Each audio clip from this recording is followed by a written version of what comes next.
14वां अध्याय राजा वेन की कथा। श्री मैत्रेय जी कहते हैं, वीरवर विदुर जी, सभी लोगों की कुशल चाहने वाले भृगु आदि मुनियों ने देखा कि अंग के चले जाने से अब पृथ्वी की रक्षा करने वाला कोई नहीं रह गया है। सब लोग पशुओं के समान उच्छृंखल होते जा रहे हैं।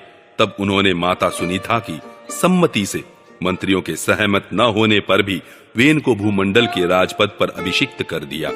वेन बड़ा कठोर शासक था। जब चोर डाकुओं ने सुना कि वही राज सिंहासन पर बैठा है, तब सर्प से डरे हुए चूहों के समान वे सब तुरंत ही जहां तहां छिप गए। राज्यासन पाने पर वेन 8 लोकपालों की ऐश्वर्य कला के कारण उन्मत्त हो गया और अभिमानवश अपने को ही सबसे बड़ा मानकर महापुरुषों का अपमान करने लगा। वह ऐश्वर्य मद से अंधा हो रथ पर चढ़कर निरंकुश गजराज के समान पृथ्वी और आकाश को कपाता हुआ सर्वत्र विचरने लगा। कोई भी द्विजाति वर्ण का पुरुष कभी किसी प्रकार का यज्ञ, दान और हवन न करे। अपने राज्य में यह ढिंडोरा पिटवाकर उसने सारे धर्म कर्म बंद करवा दिए। दुष्ट वेन का ऐसा अत्याचार देख सारे ऋषि मुनि एकत्र हुए और संसार पर संकट आया समझकर करुणावश आपस में कहने लगे, अहो, जैसे दोनों ओर जलती हुई लकड़ी के बीच में रहने वाले चींटी आदि जीव महान संकट में पड़ जाते हैं, वैसे ही इस समय सारी प्रजा एक ओर राजा के और दूसरी ओर चोर डाकुओं के अत्याचार से महान संकट में पड़ रही है। हमने अराजकता के भय से ही अयोग्य होने पर भी वेन को राजा बनाया था, किंतु अब उससे भी प्रजा को भय हो गया। ऐसी अवस्था में प्रजा को किस प्रकार सुख शांति मिल सकती है? सुनीता की कोख से उत्पन्न हुआ यह वेन स्वभाव से ही दुष्ट है, परंतु सांप को दूध पिलाने के समान इसको पालना पालने वालों के लिए अनर्थ का कारण हो गया। हमने इसे प्रजा की रक्षा करने के लिए नियुक्त किया था। यह आज उसी को नष्ट करने पर तुला हुआ है। इतना सब होने पर भी हमें इसे समझाना अवश्य चाहिए। ऐसा करने से इसके किए हुए पाप हमें स्पर्श नहीं करेंगे। हमने जानबूझकर दुराचारी वेन को राजा बनाया था, किंतु यदि समझाने पर भी यह हमारी बात नहीं मानेगा तो लोक के धिक्कार से दग्ध हुए इस दुष्ट को हम अपने तेज से भस्म कर देंगे। ऐसा विचार करके मुनि लोग वेन के पास गए और अपने क्रोध को छिपाकर उसे प्रिय वचनों से समझाते हुए इस प्रकार कहने लगे। मुनियों ने कहा, राजन, हम आपसे जो बात कहते हैं उस पर ध्यान दीजिए। इससे आपकी आयु, श्री, बल और कीर्ति की वृद्धि होगी। तात, यदि मनुष्य मन, वाणी, शरीर और बुद्धि से धर्म का आचरण करे तो उसे स्वर्गादि शोक रहित लोकों की प्राप्ति होती है। यदि उसका निष्काम भाव हो तब तो वही धर्म उसे अनंत मोक्ष पद पर पहुंचा देता है। इसलिए वीरवर, प्रजा का कल्याण रूप वह धर्म आपके कारण नष्ट नहीं होना चाहिए।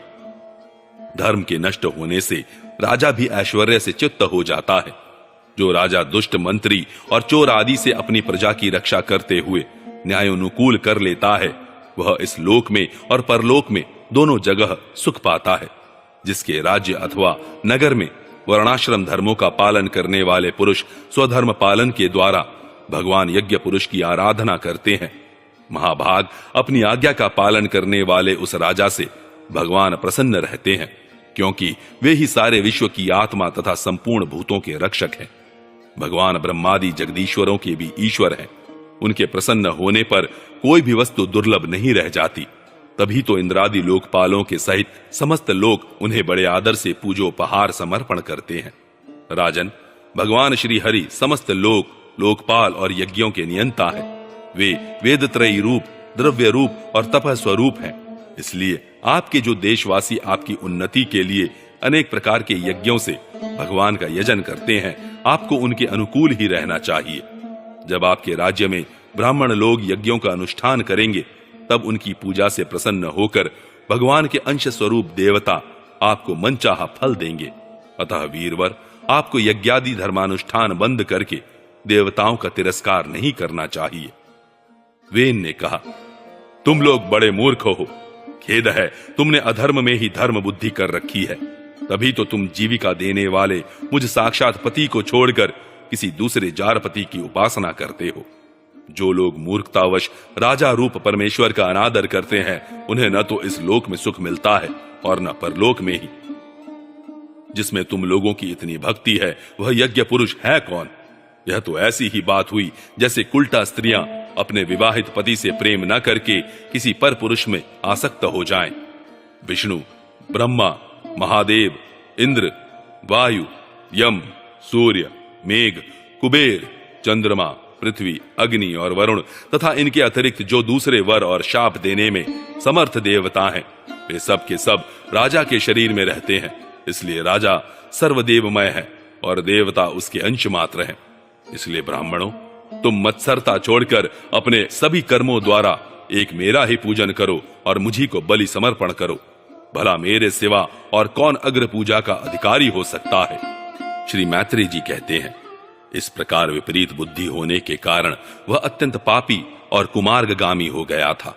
उसका पुण्य क्षीण हो चुका था। इसलिए मुनियों के बहुत विनय पूर्वक प्रार्थना करने पर भी उसने उनकी बात पर ध्यान न दिया।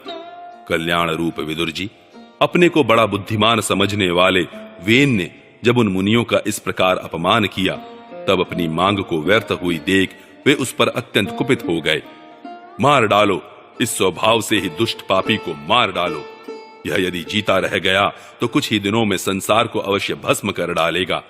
यह दुराचारी किसी प्रकार राज सिंहासन के योग्य नहीं है, क्योंकि यह निर्लज्ज साक्षात यज्ञपति श्री विष्णु भगवान की निंदा करता है।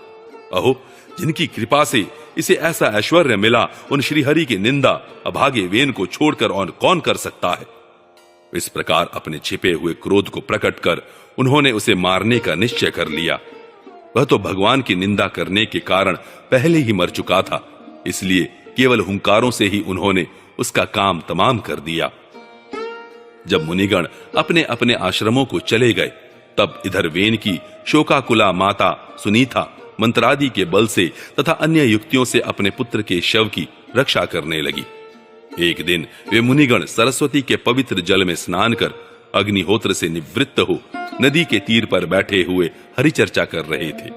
उन दिनों लोकों में आतंक फैलाने वाले बहुत से उपद्रव होते देखकर वे आपस में कहने लगे, आजकल पृथ्वी का कोई रक्षक नहीं है, इसलिए चोर डाकुओं के कारण उसका कुछ अमंगल तो नहीं होने वाला है। ऋषि लोग ऐसा विचार कर ही रहे थे कि उन्होंने सब दिशाओं में धावा करने वाले चोरों और डाकुओं के कारण उठी हुई बड़ी भारी धूल देखी।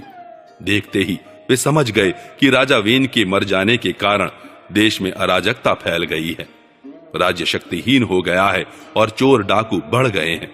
यह सारा उपद्रव लोगों का धन लूटने वाले तथा एक दूसरे के खून के प्यासे लुटेरों का ही है। अपने तेज से अथवा तपोबल से लोगों को ऐसी कुप्रवृत्ति से रोकने में समर्थ होने पर भी ऐसा करने में हिंसादि दोष देखकर उन्होंने इसका कोई निवारण नहीं किया। फिर सोचा कि ब्राह्मण यदि समदर्शी और शांत स्वभाव भी हो तो भी दीनों की उपेक्षा करने से उसका तप उसी प्रकार नष्ट हो जाता है जैसे फूटे हुए घड़े में से जल बह जाता है। फिर राज ऋषि अंग का वंश भी नष्ट नहीं होना चाहिए, क्योंकि इसमें अनेक अमोघ शक्ति और भगवत परायण राजा हो चुके हैं। ऐसा निश्चय कर उन्होंने मृत राजा की जांघ को बड़े जोर से मथा तो उसमें से एक बौना पुरुष उत्पन्न हुआ। वह कौवे के समान काला था।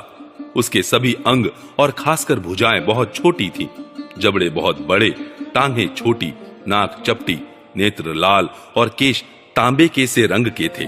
उसने बड़ी दीनता और नम्र भाव से पूछा कि मैं क्या करूं? तो ऋषियों ने कहा, निषीद। इसी से वह निषाद कहलाया। उसने जन्म लेते ही राजा वेन के भयंकर पापों को अपने ऊपर ले लिया, इसलिए उसके वंशधर नैषाद भी हिंसा, लूटपाट आदि पाप कर्मों में रत रहते हैं। अतः वे गांव और नगर में न टिककर वन और पर्वतों में ही निवास करते हैं।